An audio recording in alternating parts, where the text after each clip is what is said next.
Ola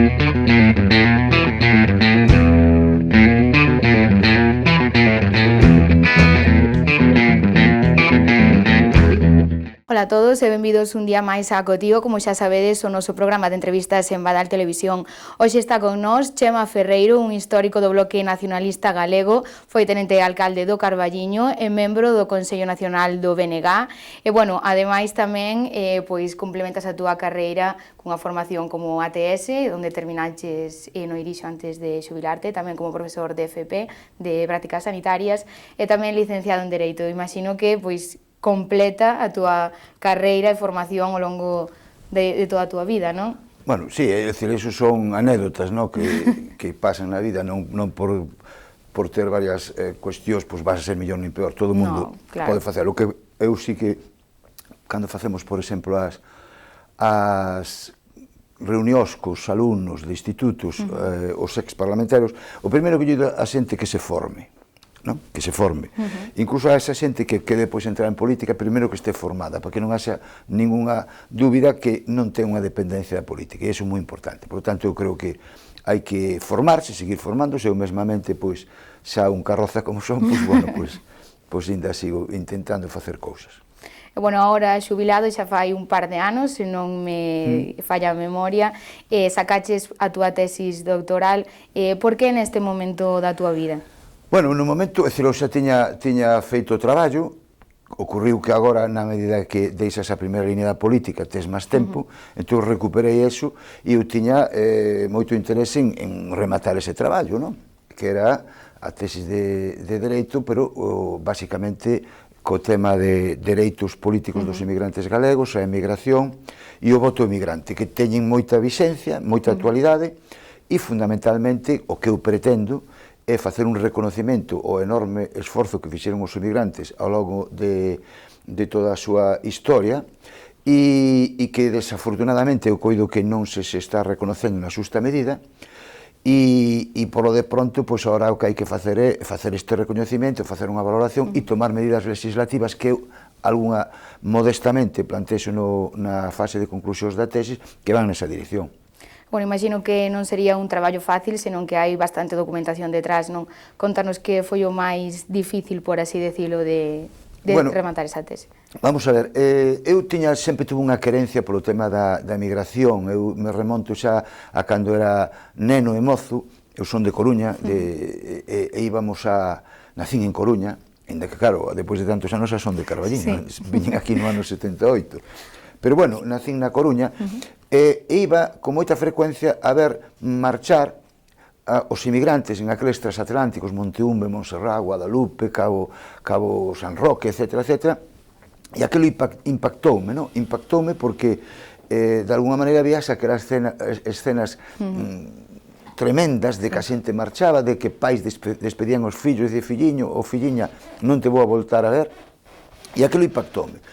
Ao paso e ao longo do tempo, pois, eu tuve unha oportunidade de ter responsabilidades dentro do bloque, como, efectivamente, a de emigración e a de sanidade, e a partir de aí permitiume ter un conocimento moi próximo á realidade, non? Despois tuve no Parlamento, fun o voceiro de emigración, e curiosamente aparece unha nova realidade que a daqueles compatriotas nosos, galegos e galegas, que estaban en países que en un momento dado foron enormemente atractivos para a emigración, por exemplo, Argentina, por exemplo, Venezuela, Brasil, pero que caen en desgracia. E xustamente, aproveitando o que sucedeu en Caracas, en Venezuela, cando foi o desastre do estado de Vargas, que se derrumbou o Cerro Ávila por un lado, pois afectou a moitos galegos. E eu presentei, no nome do BNG, unha proposición non de lei para facer unha comisión para o estudio da situación sociosanitaria dos inmigrantes galegos espallados por todo o mundo. Claro, cando falamos de inmigrantes hai que falar dos inmigrantes dentro internos do Estado español, porque, claro, hai moita xente que tuvo que marchar de aquí. Evidentemente, non é o mismo desarraigo pola proximidade e a información. Despois está a Europa e depois está a América, que é a máis, digamos, potente en canto ao que repercutiu con eso. Bueno, pois eso permitiume a min ter un contacto e viaxar e conocer as realidades, non? e desde logo pois, vin precisamente unha das cousas que hoxe pretendo poñer en valor, que é o enorme respeto que se tuvo por preservar as señas de identidade de Galicia no exterior. Con todos os matices de carácter político que eu aí non entro, pero si é verdade, e cando vas por ali aténtente de maravilla. Pero que ocorriu? Que cando hai estas circunstancias dos países de acollida que lle vai mal, pois o goberno de España e o goberno galego pois debería e debe de facer un esforzo adicional a efectos de ter en consideración o que aportaron para aquí, non? E iso é un pouco que me permite a min ese atractivo e ese coñecemento importante. E o visitar as zonas. Por exemplo, hai que salientar que aquí hubo unha emigración enorme, non? Unha emigración tremenda e que hubo auténticas redes de solidaridade no exterior, porque resulta que os gobernos de aquí, sobre todo na dictadura, non se preocuparon para nada de la atención destes emigrantes. En cambio, eles sí. Por exemplo, en Bos Aires, pois, incluso, cando chegaba os barcos, creábase unha rede, había un hotel para emigrantes e había unha rede de buscas de empleo.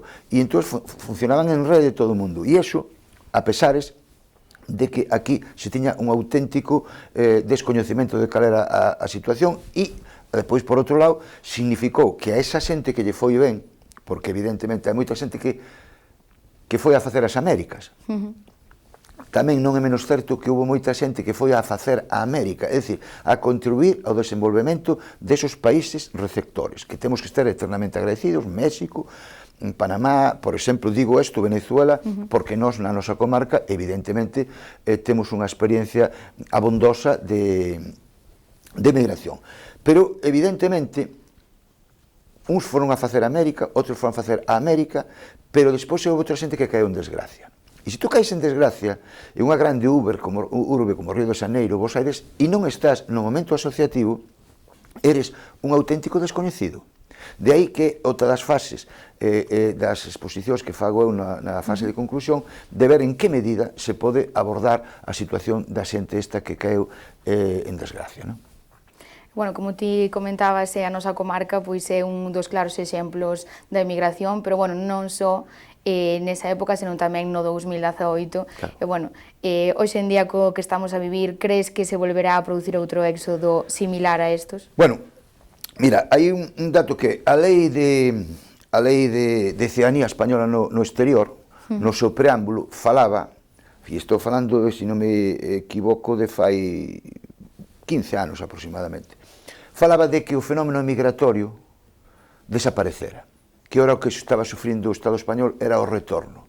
Ojalá fora así. Foi no seu momento que hubo un retorno, por eso, porque mencionaba antes de que os países receptores iba mal e viñeron para aquí. Amigo, pero a crisis económica de 2008 significou que aparece unha nova emigración, que son os mozos e as mozas formados, educados, onde se fai un coste enorme por parte, en este caso, dos galegos e das galegas, dos nosos fillos, netos, etc., e que tuveron que emigrar. E teñen que emigrar a buscarse a vida por aquí. E desafortunadamente agora estamos a vivir, por mor do COVID-19, unha nova posibilidade de que teñan que marchar. Vamos ver como está a situación por aí por afora, si son receptores. Pero, por lo tanto, eu creo que hai que, de alguna maneira, ter en consideración que a inmigración, desafortunadamente, vai inherente ao ser galego, non? Nós fomos emigrantes e, desgraciadamente, creo que os nosos fillos e os nosos netos terán que escapar daqui se realmente non hai un atractivo laboral e non se crean as condicións socioeconómicas para que podan continuar aquí. E de aí tamén, que eu digo, como podemos, de alguma maneira, armonizar e incorporar aos nosos novos emigrantes formados na rede societaria que hai no mundo? Pois dándolle unha oportunidade, porque evidentemente o que está a ocurrir é que a xente maior da segunda xeración, da primeira prácticamente non queda ninguén, pois non se incorporan, é dicir, a xente maior pois deixa de estar nas directivas dos centros galegos, irmandades, fogares, e automáticamente eso corre un risco de perderse a titularidade. Vale? E eu decía, bueno, pois vamos a fomentar a través do que se poda facer desde o Goberno do Estado, en este caso desde a Comunidade Autónoma Galega, promoción do que temos aí, para ver en certa medida de que os novos se incorporen ás directivas. E para eso, pois, habría que utilizar todo o dispositivo que se está perdendo, o dispositivo sociosanitario, temos hospitais, temos residencias, temos moitas cuestións de carácter societario que podían utilizarse, porque non podemos facer residencias para universitarios que estén por ali, para traballadores ou traballadoras. Ou, por exemplo, o caso máis flagrante da pérdida a titularidade do patrimonio galego, estou a falar en este caso a privatización do Centro Galego de Bos Aires. O Centro Galego de Bos Aires que está en la esquina, es decir, a esquina galega de la Universidade de la Galeguidade Universal, a esquina porteña de la Galeguidade Universal, digo ben, así. Bueno, quere decir, está situado un sitio que en la zona de Pascos, en Belgrano, que é enormemente potente a zona urbanísticamente falando. Entón, é un edificio que ten 5 plantas pagado cos recursos e co diñeiro dos galegos e galegas que teñen unha parte societaria e unha parte asistencial. Hai un hospital que no ano 39 do século pasado, 49 ou 39, non me lembro ben, tiña 70.000 socios e 20.000 esperando para entrar a ser socios o Centro Galego. O que ocorriu? Que no 2001, ca crisis do Corralito, a xente ten que priorizar o ser socio do Centro Galego de Bos Aires ou ter acceso a lo que le llaman a canasta básica, que era a cesta da compra diaria. Por lo tanto, eu digo, oiga, como é posible que esa xente que en un momento dado aportou tanto a Galicia, que nós, como galegos, como compatriotas, non podamos ser solidarios? E eu tamén, na fase de conclusións, plantexo que se recupere eses cidadáns que perderon a súa situación de afiliados a los centros e, por lo tanto, que se creara la figura do socio vitalicio. É dicir, que Galicia pudera negociar con o Centro Galego de Bos Aires e dicir, bueno, pues vamos a ver, pues pagámoslle nós momentáneamente, mentre esta xente non sei que, pues o diñeiro, que non sería ninguna cousa do outro mundo. E iso un pouco unha síntese, pues entramos a outro tipo de cousas, non? Bueno, precisamente a labor destos centros galegos noutros países é moi importante para a herencia patrimonial de Galicia, o sea, imagino que sería interesante. Nós temos, en primer lugar, o noso, digamos, a nosa débeda que temos ca emigración é, en primeiro lugar, o que fixeron para a preservación das señas de Galicia. É importante. Tú vas por aí, por exemplo, fai 2 anos, cando viaxamos daqui, viaxo o Concello de Carballiño, tuvemos ocasión de estar no Centro Galego. Eu estuve co alcalde, co presidente da Diputación, e veías os cuadros polo chao, o patrimonio cultural polo chao, que metía medo, dices tú, como é posible que non se faga algo en esta dirección? Bueno, pois hai que moverse en esa dirección.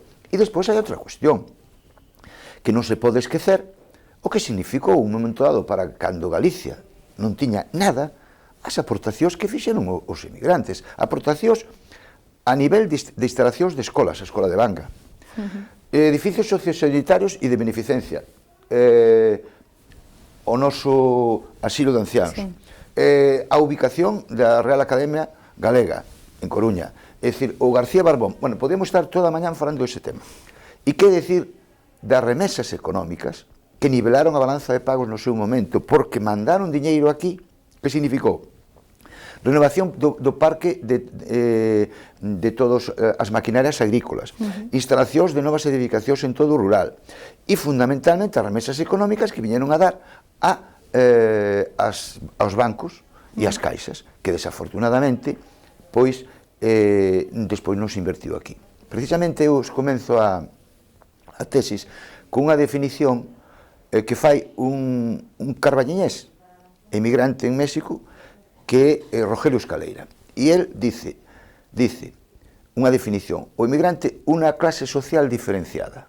E a mí me pareceu moi atractivo e a partir de aí fago fío condutor para analizar todo ese tema. E el fala da pena que significou que todas esas aportacións económicas non reinvertiran claramente en Galicia. Bueno, pois eso é un pouco, digamos, o cerne de que está en dúbida ao respecto de o que nós lle debemos á emigración. E eu pretendo poñer en valor pois todo eso.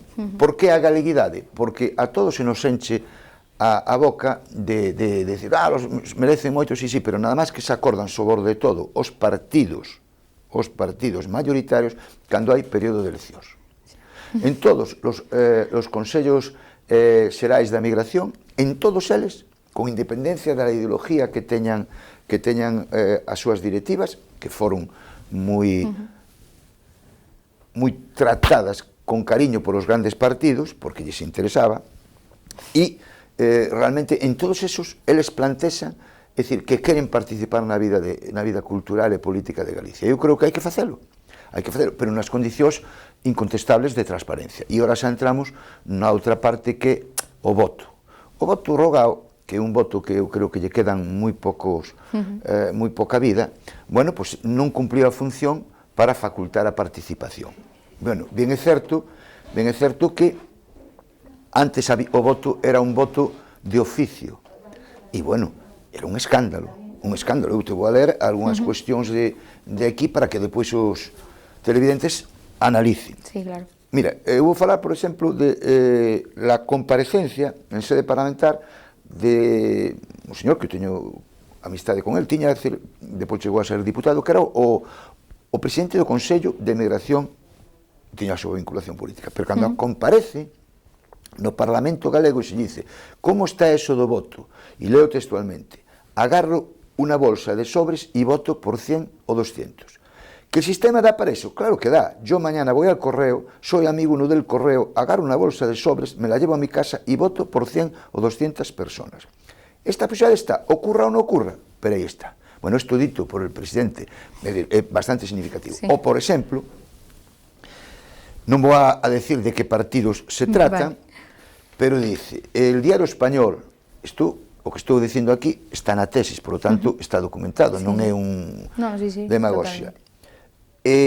Aparece la foto del candidato o la candidata y dice gallego en el Uruguay, pero esto en el diario de mayor tirada, concurre a votar a la sede del partido antes del día viernes tal, renueva la presidencia de quien sea votando en la sede del partido. Bueno, esto es una anomalía democrática. Sí. Eso por unha banda. O por outra, pois unha carta que se lle envía el Instituto Postal Telegráfico de Venezuela, que son privados, y Postel, y lo manda ao embaixador de España en Caracas. Excelentísimo señor, en representación del Instituto Postal Telegráfico de Venezuela y Postel y de su presidente, me permito hacer de su conocimiento los hechos irregulares que se están presentando en relación a los sobres certificados contentivos del material electoral para las elecciones generales que se celebran en su país y dirigidos a los ciudadanos españoles residenciados en el nuestro. Es el caso que en días pasados se presentaron dos ciudadanos quienes dijeron ser de nacionalidad española, identificándose como y perteneciéndose a la organización política X, ofreciendo soborno a uno de nuestros funcionarios, ciudadano Edinson Rosales, coordinador de las oficinas postales en el Estado Vargas, para que les hiciera entrega de los sobres certificados dirigidos a sus connacionales residenciados en este Estado, dando como justificación el conocer la ubicación de ellos. Bueno, eu creo que folga facer calquer tipo de comentario. O, por exemplo, se obtienen pruebas de que los muertos pueden votar en Galicia. Bien, isto é o tema que se toca con respecto ao voto. Bueno, e se hai unha modificación e aparece o voto rogado, que un principio está ben. Que ocorre? Que o voto rogado, pola dificultad que ten, impide a participación. E eu digo, Chema, tú que pensas? E digo, eu creo que teñen que votar. Teñen que votar, e aparte, en unas condicións, xa digo, incontestables de transparencia. Porque o piden eles. E pois que merecen, e teñen que participar aquí. Agora, o que hai que facer é como se articula eso, como é posible que houbera unha participación absurda aquí. E despois hai unha cuestión, cando eu leo a tesis, o día 17 do mes pasado, bueno, pois se iba a escrutar 3 días despois o voto da emigración que lle diu un escaño máis o Partido Popular na provincia de Pontevedra, que foi irrelevante porque xa teña maioría absoluta, pero pode modificar sustancialmente la maioría en un parlamento, etcétera, etcétera. Por lo tanto, eu creo que eso hai que mellorar. E que digo eu? Como poden participar? Bueno, pois personas que estuveron 5 anos en Galicia vivindo ininterrumpidamente, ou 10 interrumpidamente, que van a México, Panamá e tal. E outra cosa fundamental, non crear a figura do supercidadán. É dicir, que se tú queres votar aquí, en España, e no caso que nos ocupa en Galicia, votas aquí, non votas tamén para poñer o alcalde de Río de Janeiro. De acordo? Claro. Eu digo, oiga, usted decida e vote un lado ou vote outro, non crear a figura do seu por cidadán.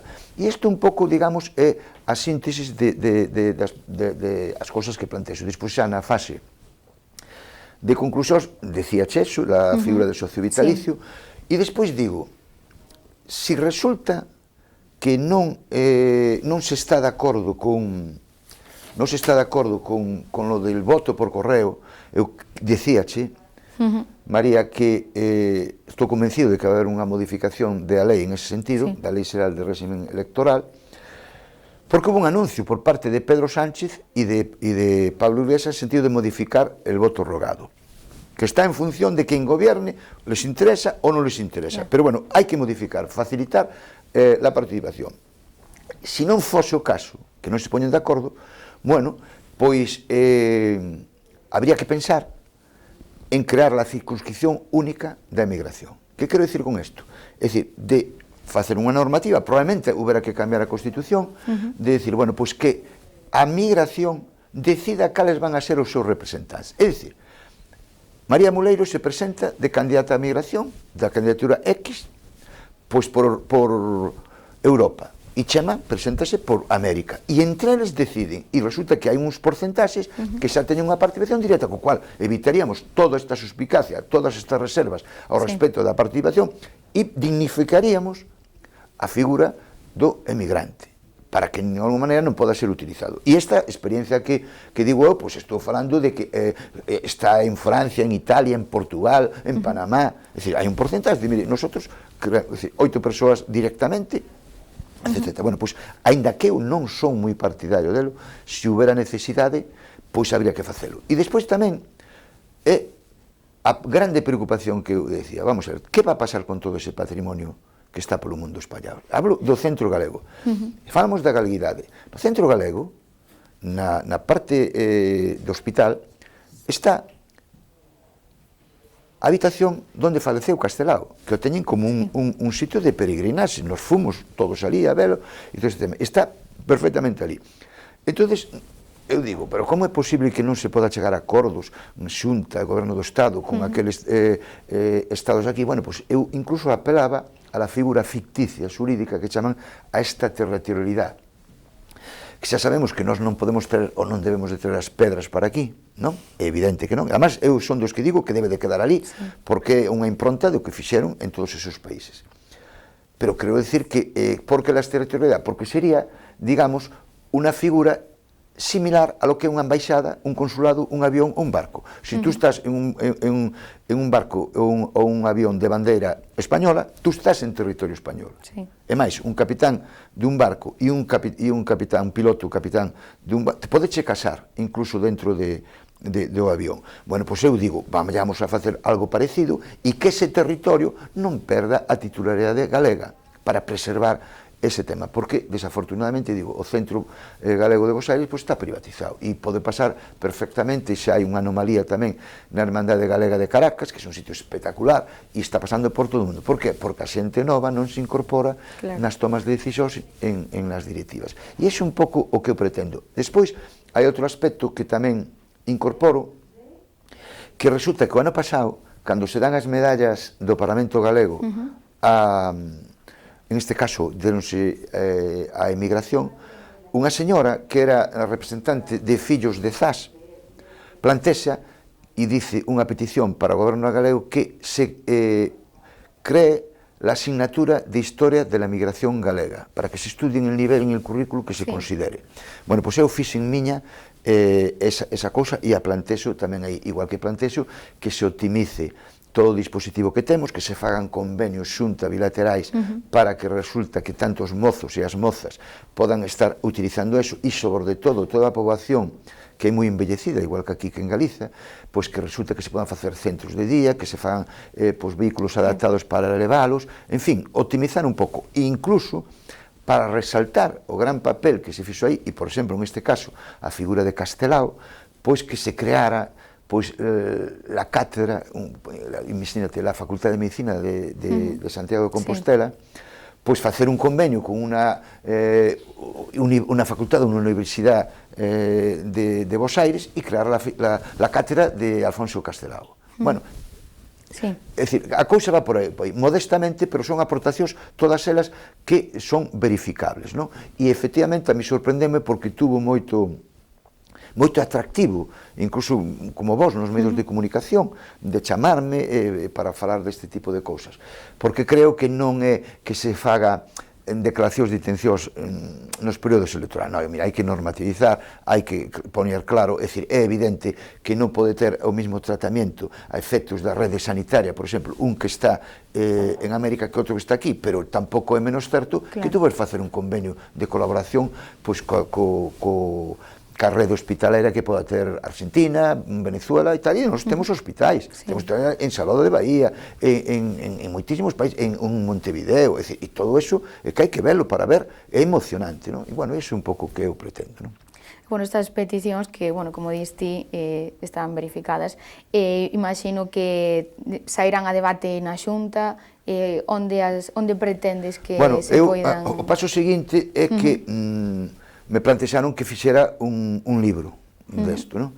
Entonces, eu teño a Diputación de Ourense foi a primeira que se brindou, pero eu quixera que foran todas as diputacións, por tanto que non un tema exclusivamente, e eu non me move ningún ánimo de lucro, sino espallar eso, que despois os libros os den nos centros galegos que están polo exterior.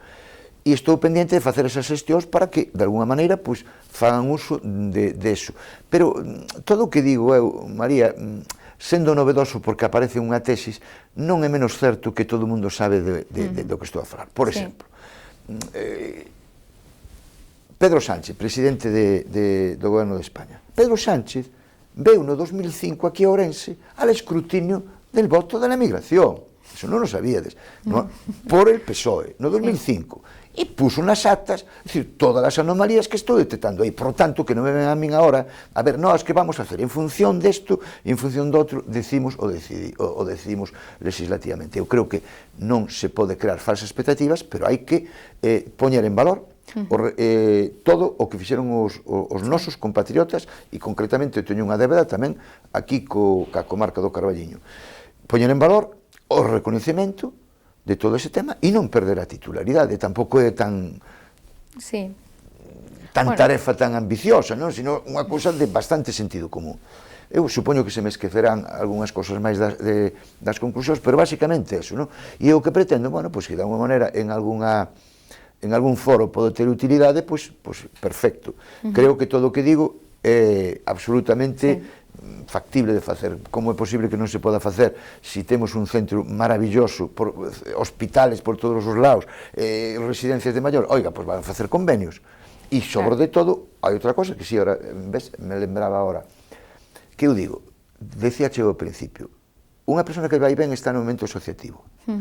Pero unha persona que é unha desgracia desconoce todo. Nós aquí no Carballiño, pois te enteras se mañán o Concello vai facer algunha prestación. Pero se tú unha gran urbe, perdes todo. E eu creo que hai que facer un esforzo que non só a información das cousas que está facendo a Xunta, en este caso, e eu creo que está facendo cousas, podía facer máis ou menos ou outro tipo de cousas. Eso é discutible, pero está facendo. Pero claro, que ocorre?